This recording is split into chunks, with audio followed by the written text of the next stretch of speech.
سلام خدمت همه دوستان عزیز، من سپهر امینی هستم، مدرس استاپ موشن سایت پلاسین. امروز اومدیم با آموزش مخفی کردن چند فریم در نرم افزار دراگون فریم. بعضی وقتا تو پروژه پیش میاد که شما میخواین یک پریویو از پروژه بگیرین بدون اینکه مثلا چند تا فریم اون وسط شما نگاه کنید، مثلا 5 6 تا فریم شما میخواید اون وسط مخفی کنید و نگاه نکنید توی پریویوتون.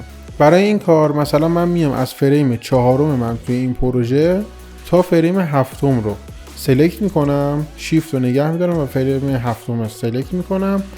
این 4 فریم رو که انتخاب کردم سمت راست روی این گزینه کلیک میکنم. روی این گزینه که کلیک کنم همونطور که میبینی شماره های بالای این چند تا فریم حذف میشن. به چه معنیه؟ یعنی این که من اگر با CTI روی این فریم ها بیام به من نمایش میده، ولی اگر از فریم اول من اینو پلیش کنم از روی اون چند تا فریم میپره و به من نمایش نمیده اونا رو و من پریویومو بدون اون 4 تا فریم میبینم. اگرم میخواین که کلا تو این تایملاین نبینید اینا رو، گزینه پایین و این گزینه رو بزنید.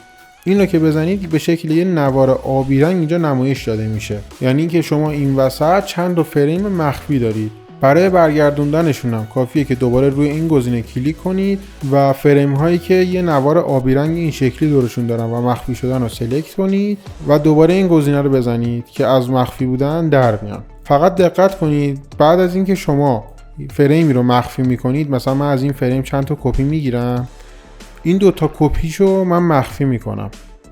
بعد از اینکه مخفی کردید اگر این گزینه کانفیرم رو بزنید و تغییرات شما ذخیره بشه، اون فریم ها حذف میشن و دیگه تو پروژه شما نمایش داده نمیشن به کل و ممکنه که با این کار پروژهتون خراب بشه. پس حواستون حتما به این گزینه باشه.